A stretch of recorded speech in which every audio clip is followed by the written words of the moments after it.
Have y'all? I guess y'all have not seen Deadpool 2. There's a girl who says, "I'm just lucky," and she like jumps out of helicopters and planes and shit like that, and lands on the random big panda or whatever that's like inflatable. So like everything works out for her. That's her superpower, basically. Yeah. I mean, that's kind of like Deadpool. He just fucking mutates, coming back together. Yeah. I fucking love those movies, man. That one scene where he's got like baby legs and baby arms. The scene on the highway when he spied the dude, the biker on the highway, and they just get fucked up. And then he's like, he thought he could take me. Like, I just give me like 5 minutes. I gotta recover. Yeah. You know, they're low key about it because they don't want people harassing them, or they don't want villains knowing who they are. You know. Unless they have like some kind of superiority complex and like, I'm the savior of the world. Or call themselves Omni-Man. Thinking of villains, who do y'all think would be like a villain, like a IRL villain that we all know? Jeff Bezos. He's a villain to small businesses. That's for damn sure. So if you're a small business, just know Jeff Bezos is cucking you. Fucking Vladimir Putin's a villain. Yeah, that's true. That's animal. That's real villain type stuff. An animal. Oh, bro, okay. This is crazy, right? Because us just being us, right? You think, oh man, whatever happens in fucking Singapore will never affect me, right? This fucking Ukraine shit's affecting me, man. Oh, I know you were talking about that. Yeah. So like, that's so whack. So the war, the U.S. government put sanctions on Russia, right? Yeah. I have a producer that I fuck with in Russia, and I never put two and two together when this shit first started, like a couple months ago, and then like a month ago, I'm trying to buy a beat from him, and I can't PayPal him. I can't even find Russia on Western Union's app. Like, it's not even there. So we spent like a week trying to figure out how I'm gonna pay this dude, pay him his money for this beat. And he's like, okay, we're gonna try something. He said, send the money to my friend, and he'll send it to me. So I'm like, I'm just so focused on trying to pay this dude. I'm just like, all right, bet, whatever, I'll try it, right? So once everything it works out, but once everything like happens, I start thinking about it, and I'm like, holy shit, man, this is some real life shit. Like, this is like real life shit. Cause like we don't get to see like the actual war. Like, yeah. We're not face to face with that, so we're just like, wow, it's a crazy TV show that's happening right now. Cause we're so like disconnected in a way. Have you talked to him about how he's doing right now? I'm scared to, bro. Really? Yeah, because one, I'm already sending him money, so I could be implemented on some fucking bullshit just because some bullshit's happening. And then I'm also that level of like intimacy kind of freaks me out, because I'm like, well, I can't even help you, bruh. Like, yeah, that's kind of like, I mean, it's just showing that you care.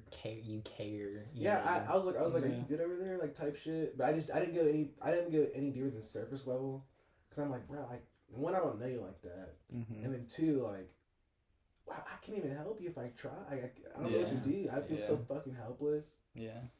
But I mean, I think he's good, because I'm still working with him, and we're still like talking every now and then. And he got his money, so good. Yeah, but I just sent that shit to somebody in the Czech Republic. Really? Like, where the fuck is the Czech Republic? Well, rubles are worth like nothing now, so true. That makes sense. I would definitely, if I was him, I would definitely try to keep that in USD. Because probably if you have USD over there, it's like gold essentially. I mean, that's why gold's actually going up right now, because Russia, they have a large like quantity of gold. You know, all countries do. So that's kind of like how they're not going broke, is because. What's up, guys? This is the What's Next Boys. We are sitting here with Cozy. What's up? A local artist from Huntsville. Uh-huh. And he's on the grind, and we got some questions for him. Yes, sir. Let's start with what was some of the music that you were listening to when you were young that has been influential? Influential music since I was young. So I listened to a lot of music in my life, but when music first clicked to me, as like I fell in love with it, was when my brother was in high school, and I was in like elementary school, right? He first put me on, like the first artists he put me on were like Drake, Kid Cudi, and J. Cole. Mm-hmm. So they'll forever be in my top 3 forever, just because that's like my childhood. Yeah. Right. Some more music that inspires me and that like gave me that drive is also like artists like T.I. That's what my dad used to listen to, like Jeezy. Yeah. That kind of stuff. The first bit of music that I myself like explored to find and got that bit of that different level of satisfaction was like the Playboi Carti's, right, like that kind of stuff. A bunch of like smaller artists in like the 2016, 2017 like SoundCloud era, yeah. like X. Yeah.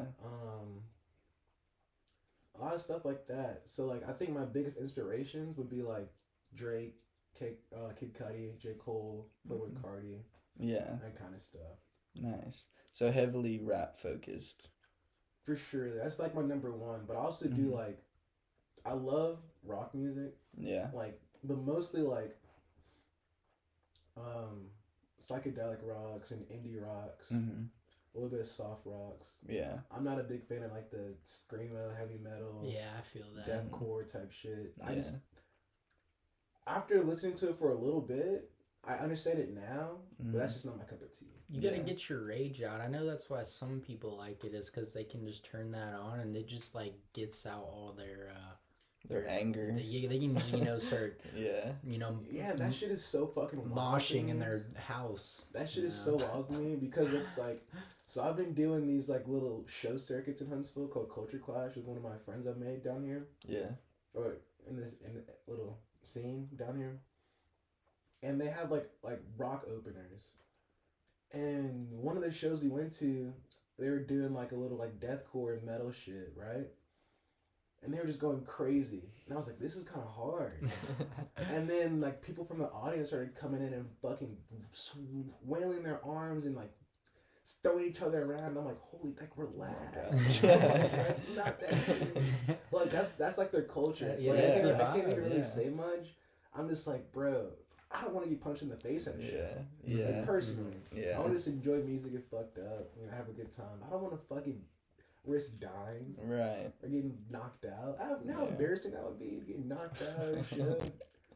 Like just a right hook comes from behind me, I'm just sleeping. Yeah. I wake up like, what the fuck happened? I was like, you got knocked the fuck out. That shit would suck. Yeah. There was one of those type of things at I don't know if y'all heard about that, at a Dennys. What? Yeah, at a Dennys. Like these guys, I don't know how they did it, but they rented out a Dennys for like a night. Some chick showed me that shit. They had some punk rock band come in and they tore it up. Like they were moshing in all of Dennys, destroying everything, like punching the walls, like destroying everything. So that was not good. And this chick named Jazz, I was doing a feature with her, and she's like, because we made a song called motherfucking Dennys. It's pretty hard. When she was telling you about that? And she was like, actually speaking about Dennys, have you heard about this guys that had a show at Dennys? I'm like, what the fuck are you talking about?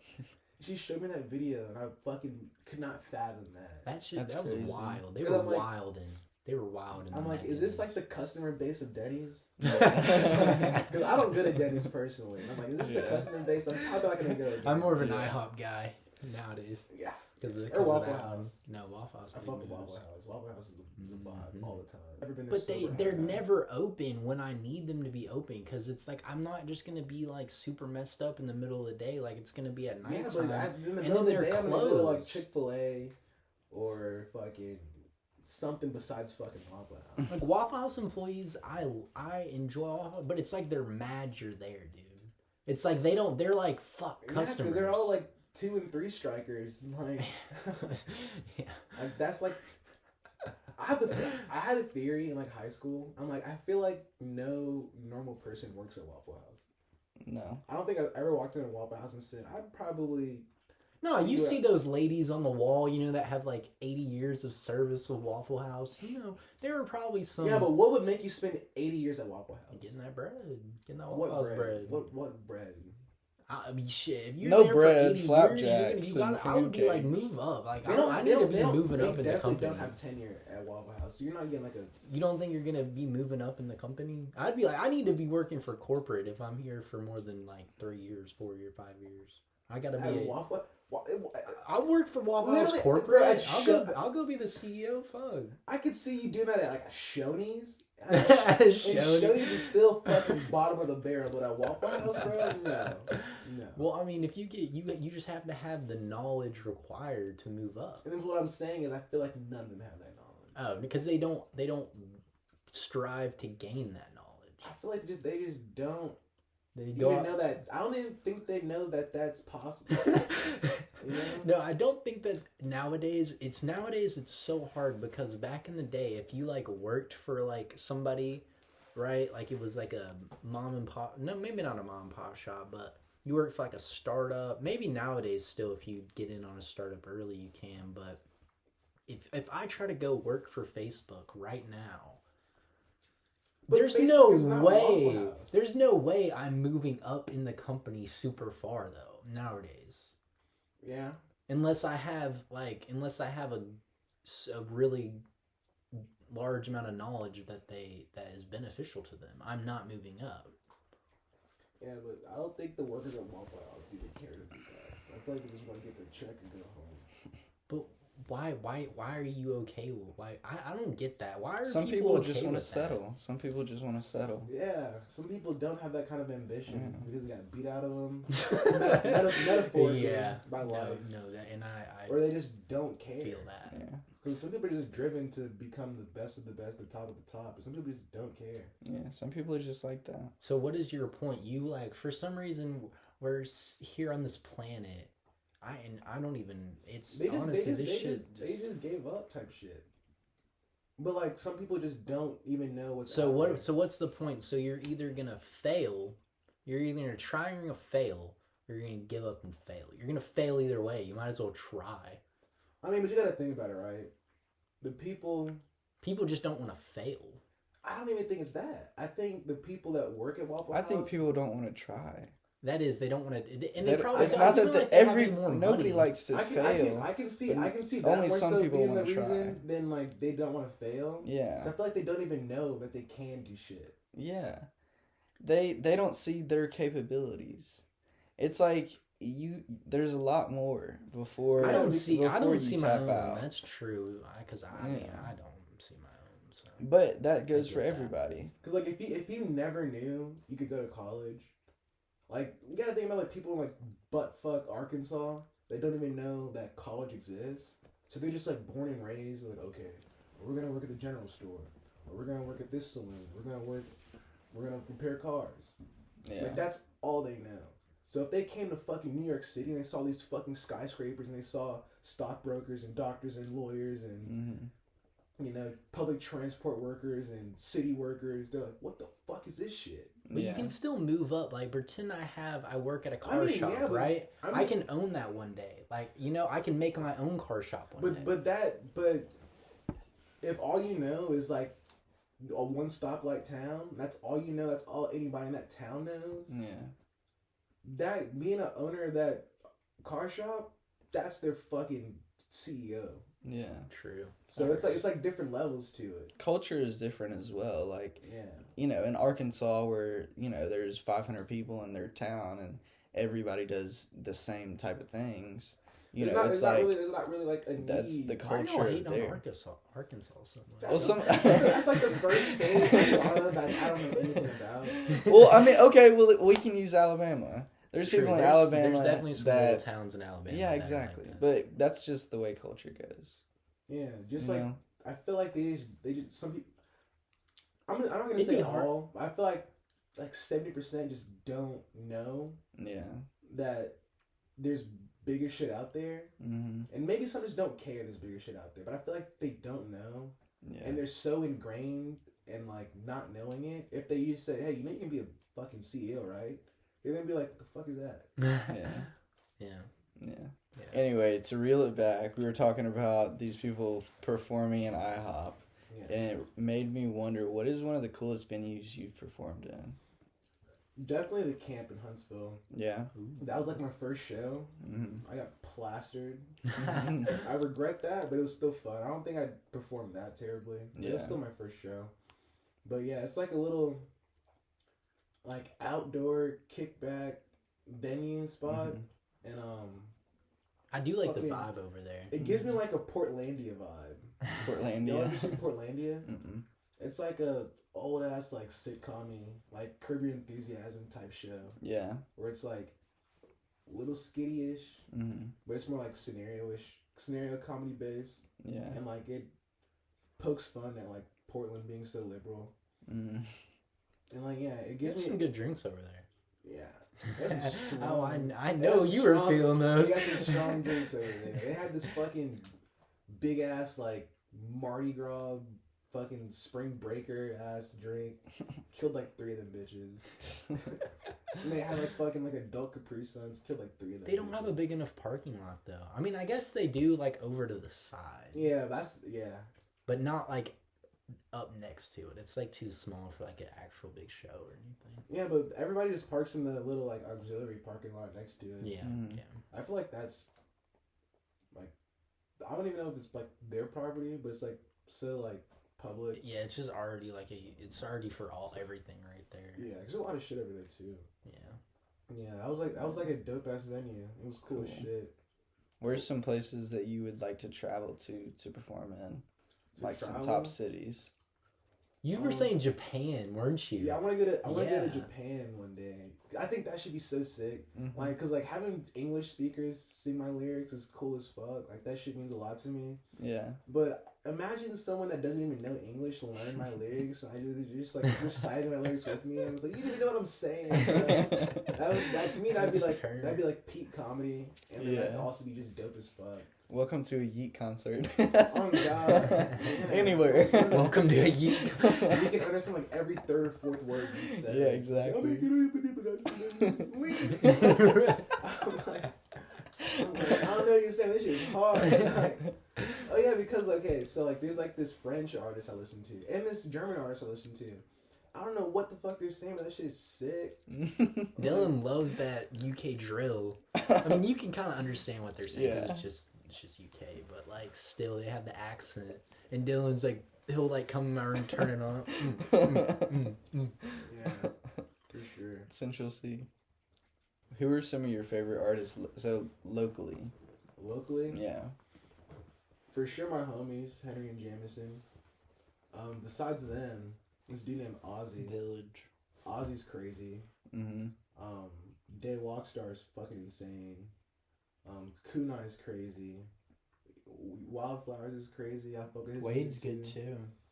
Wade's good too. Wade's really good. T1's really good. But Wade does like R&B, and I don't listen to that much R&B. So like I can't. He's more like if I'm with like a chick or something, throwing some waves. You know what I'm saying? For sure. Definitely. Shout out Wade for that. T1. He helps out. T1. What about producers? Producers, like local producers. I don't really know too many local producers besides like. What's dope is Ozzy's a crazy good rapper and he produces crazy beats too. That's super clutch. Yeah. Is Ozzy does he has dreads? Yeah, he has like all the chains and shit on his neck. Yeah, he had like a cool hat on for a while. Didn't he have like a hat that you would wear if it's cold, kind of? Yeah. One like I don't even know what that shit's called. I don't know what that's called either. Like the Russian hat. It's like a Russian looking hat. Yeah, for I know real. what you're talking about. Yeah, so that's him. Yeah, Ozzy's cool. Ozzy's cool for sure. Yeah. He's like one of the only producers that I really know in the city. Like, for real. Yeah. Is PR not a producer? PR's an artist. He's an artist. Yeah. So like. But he doesn't rap. He doesn't rap. He does like EDM music. So like, I get it. So like I wouldn't categorize. But he does produce. But he does produce and he does have artists hop on his beats, but Speaking of PR, what's his studio like? Shout out Phantom Aftermath. That was lit. Dope. His shit's like straight out of the gutter. I fucking love that. Yeah. It makes me want to work just as hard as he's working and like make his dream come true. Yeah. So Yeah, he has like a little studio in his house, and he has like all up to date shit. A nice little studio, nice little humble studio. I fuck with it. Nice. I'm just excited. I'm excited to be along with his journey too. As much as he's going far. He'll get his own studio one day. I bet it. Henry was saying that he's trying to get a building to get a studio in it, and that would be sick. Yeah, but that's just a lot of work though. A lot of work, a lot of bread. True. Yeah. So comparing it to like a place like EQ Labs, do you think that an artist like has the same advantages at PR's place that he would at EQ Labs? Like, do you see it? Did you see a difference when you're at the two? Personally, the only difference that I saw in the two is just the aesthetic.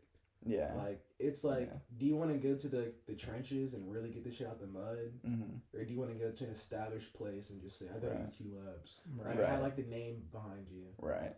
That's how I look at it. Because, like, I think PR's the most talented engineer in the city. That's what I was gonna say. It's about skill too. Yeah. At the end of the day, you could have all this fancy equipment, but if you don't have the skill that somebody does with less, then they'll still be better at the end of the day. Yeah, and there's a lot of like talented engineers over there that are also like double as like artists and stuff. But I'm gonna always show bias because I've been with PR since I started, so I can't really like jump ship and say, I mean, if I was at EQ, I could do better. Like, no, it's kind of whack. Yeah. So I'm gonna always hype up my homie. Yeah. Because I've made some crazy music with him, right? And we did that with like the bare bones of shits. Yeah. So I feel like it's all like a mindset. Like if you're like the hypey, like I just want to get to the best of the best of the best. I mean, sure, you can go to the best and the best, in your opinion. That won't make your music any better. That's just like, I got a fucking Rolls Royce, but I can't even fucking drive it. Right? I'd rather have like a Honda Civic with twin turbos in that bitch cooking. That's how I look at it. Yeah. I don't really think there's like an advantage to it, besides like the name. I got you. Shout out to homie Lucas building his race cars. Dude, he'll update me all the time. He'll be like, dude, Sean, I just bought a $200 Honda Civic. It's finna whoop your ass. And I'm like, it probably will eventually. I'm like, I'm not racing you for pink slips, dog. I don't know what you think this is. I'm not racing you for nothing. Because he will beat you. Like, it's ridiculous. Because he'll build those things up, throw in a turbo, rip everything out. But back to the labs. I love it. What do you think needs to come to Huntsville in order for more full-time artists to be prevalent? More full-time artists? I think we're on like the path for that, honestly. Like I feel like in like 5, 6, 7, 8 years, it'll be a lot easier for people to get like regular shows. Because that's really all it is. Because you can have a market like digitally around like the world. Yeah. But unless you're able to like travel, it's difficult to really make money. So I feel like an artist coming up out of the city, if they have like a nice little like spot to like run a little circuit, like okay, I can come here, get like 200 people this weekend. I can go here, get 200 people this weekend. Yeah. That would make it a lot easier for artists to like make this like a full-time job like off the bat if they can like grow a following in the city like that. Yeah. I just feel like there's not. Do you think things need to come here in order for that? I mean, what needs to come here is already coming here, like the amphitheater. We already have like a convention center that's massive. We have artists coming here all the time for that, like established artists. But I think it needs like to be like a mind shift of like civilians in the city, like want to like support smaller artists, like their friends, like auxiliary friends, just people they know of. Like, oh, I went to high school with them. He makes music. Let me check it out. Right. But that also like puts it on the artist to actually be good and like be entertaining, that type of stuff. Yeah. So I feel like it's like it needs to be like a perfect storm of like people being good enough, people being willing to listen, in enough venues that they can like run a circuit and have like consistent shows. Yeah. Because like in LA, there's so many people there. There's so much money there. There's so many people willing to listen to underground artists, and there's so many talented people there. It's like, if I can get like 50 people, like that follow me, I can get like 20 in a building. Yeah. And then after that, it's just time of being consistent and being entertaining enough. That'll grow naturally. Like they have like a perfect market for that. And like in Atlanta, the same way. New York, the same way. Miami, the same way. So I feel like in Huntsville, what needs to happen is like a perfect storm of like talented artists, people willing to listen, and enough venues that are willing to showcase these artists. Right, for sure. Because it's hard with the venue thing, because I've looked into that myself to try to, you know, get a show or something and try to be like, yo, I got artists, and they'll be like, what genre? And then when you tell them, oh, like underground rap or hip hop or whatever, they're not going to want to. They don't want to do it because they can say, I can either take the risk on having an underground rap show, and take all the shit that can happen with that, like fights or cops being called to my establishment, lawsuits, and then also I'm gonna have to take a loss this weekend. Like I could just have my normal DJ come for his 4 hours. Get 200 people that I know for a fact are going to buy drinks, buy food, spend money. Exactly. Yeah. Or I can put on this showcase for these artists and risk not having anybody come. So it's like they got to step out of their comfort zone and be like, well, I'm willing to help cultivate a scene. Right. And that's what they have to be willing to do at that point. Yeah. And I feel like most people, and then also because we're in fucking Huntsville, Alabama, right? Like most of the people that have money to spend like that are like, oh man, let's go out for the weekend. They're going to go to a comedy show. They're going to go to Nashville. Yeah. Listen to some country music, some pop music. Yeah. They're going to just go to the bar and just have some drinks. They're not going to want to, you know, listen to underground rap or underground metal. You know? It's so... It's not a big enough market yet. It's treated so different from other genres as well. Like... You know, you can go into some certain bars in downtown Huntsville or certain restaurants, and they have live music. Yeah, with local people or whatever. But it fits the aesthetic. That's really what it is. It's always like folky. It's always like bluegrassy. It's always like jazz. Exactly. You can't have an underground rap show at Cotton Row. No. Be like, listen, we got the money. Yeah. Let's do it. I honestly don't even think it mattered. If like the artist paid like $1,000 for the night, I feel like the establishments most would still be like, no, they're not doing it. Yeah. They're not doing it. Cause like Sammy T's would be like the perfect spot. Oh yeah, like it's huge. There's like VIP. Yeah, it's a big enough name to say there's a show at Sammy's. But nobody's willing to like step out of their comfort zone and say, well, let me go check this out. Or they're not willing to be like, I haven't talked to them. Are they like, are they willing to work? I don't even know if they're approachable. Because they'll probably just give you the runaround. Oh, here's this number to call. And then, it's going to be $500 to reserve it. And then like try to like scare you off with that. Yeah. So I just think we just need like a better market. And I feel like the market is going to get there. Yeah. Because like I would say my class of artists right now in the city, it's crazy talent all around the board. You know, it's just we just need the opportunities. True. And they're gonna come. Just keep working. Exactly. Don't give up. And I see like the pride in this city is different from others. You know, like especially in our area, and like with artists, that's a thing for artists. You know, is to rep where you're from. And pride is a big, player in that. Yeah. And, like, it's good to see people having pride about being from Huntsville, Alabama. For sure. Yeah. I think we're just so late stage in, like, the digital music era. Yeah. It's, like, it's hard for people to take you seriously, especially coming out of a city that doesn't have, like, any hip-hop culture. Right. For them to take you seriously, like, look, there's a market for this. You just have to, like, take that first step and be a pioneer. Exactly. Like, because imagine, like, this year you could get, like, 30 people a weekend for, like, the first 3 or 4 weekends. And after that, they're like, okay, well, that's a cool spot to go to. I had some interesting music. You're going to get, like, 50 people.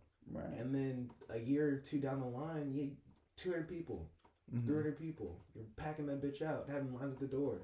Yeah. But that just takes time, and I feel like people are too scared to take that first step, which sucks for me because it's hard for me to get a show, right? But that's what I thought about actually wanting to dive into, is being a promoter of like finding venues or like knowing artists or finding venues and like connecting the people. Yeah. Like, and I think you can make a lot of money like that if you like connect in people. You for sure could, because like there's so many like different you're like a types middleman. But one thing I do know, like the trap rap scene, like the hood rap scene, that's different because like they have like their own establishments, so they're gonna put their people on and put artists they fuck with on.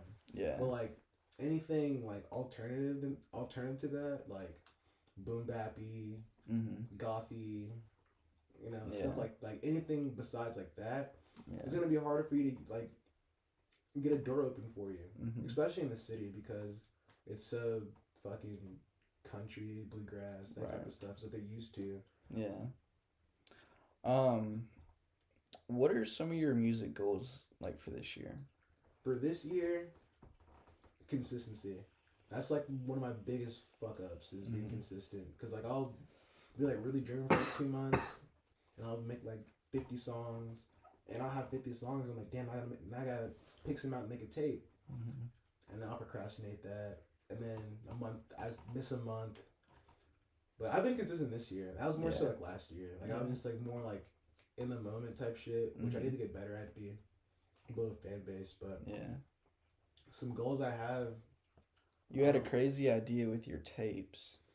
Oh yeah, okay, yeah. So I want to have I have to give myself like goals and like deadlines. Because if I don't, I'm gonna procrastinate. Yeah. And even now, like I have a tape coming out the 4th of April.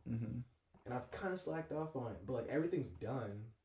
But I wanted to have it done last week, and I'm just now getting all the music back to me. Yeah. What's the name of it? Under the Influence. Check it out, guys. We listened to a little bit of it last week. Yeah. So like some of those go hard. Like, so for the idea, I want to have like a 3-part tape. You know.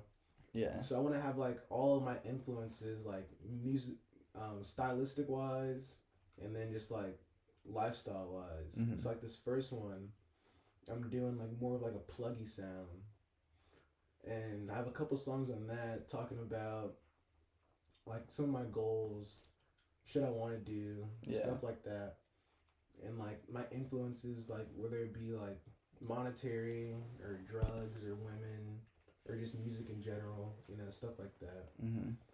And then for the second one, I wanted it to be more in depth about who I am, right? So I wanted to put those over like boom bappy, like Griselda type beats, stuff like that. And then for the third installation, I wanted it to just be like straight, just like party bangers, just ignorant ass music, because I find that shit so fun. Yeah. And I wanted to like spread them out over like April, I think August, and then December. It's like every like 3 or 4 months. So it's like, I have a deadline set. I know what I want to do. I just actually have to fucking put in the work and do it. Which isn't hard. It's just, I just got to do the fucking work. Yeah. True. You know? Where do you see yourself at that point in time? Like 3 or 4 years? 3 or 4 years from now. Not in Huntsville. Yeah. I wanna at least have like a big enough fan base to where I can like tour at least 3 or 4 cities. Yeah. Like every couple months. For sure. I think that'd be dope. For sure. Like, so, I don't know. I want to have like. Where would you move? Like, if you had a home base, where would it be? It would definitely be Huntsville, my home base, but I would like to like go out to LA every now and then, every couple, like 3 or 4 times a year. Atlanta. I want to tap into Atlanta really bad, but I don't know anybody out there yet. Yeah, I know some people in Atlanta. I mean, maybe like. They're not in the music scene, but I can talk to them and they might know people in the music scene. I'll let you know on that. Yeah, that'd be clutch. I've been trying to tap into Atlanta, but I haven't met anybody out there yet. ATL go hard. I love it. Yeah, but I know some people out in LA, some artists out in LA. Yeah. Henry's working in New York, so that's clutch. Yeah, Henry's gonna have the NYC connects. Yeah. So like 3 or 4 years, I wanna be able. No, not even 3 or 4 years. Like by 2023, I want to be able to like bounce around and like network. Yeah. Because if I can do that and like go out to LA 2 or 3 times a year, then I can like actually establish like friendships and connections. Same thing with like Atlanta when I do get connects out there. Yeah. So it'll be that much easier for me to find shows while I'm back at home. Like, hey, what are you doing 3 weeks from now? Right. Nothing. Well, I got a show for you. That's like the next level. Yeah. Facts. So if I can have that happen in like the next year and a half, I think I'll be on a good pace. For sure. Thank you guys for tuning in, and it's been a pleasure sitting here with Cozy. Thanks for having me. Of course. You guys can find him on all platforms. All platforms at iamcozyy. Yes, sir. You guys look for new drops from Cozy. Yeah, April 4th. April 4th. Album coming out. Yes, sir. And you guys can catch us on the next episode of What's Next, Boys. And you guys have a good one. Adios.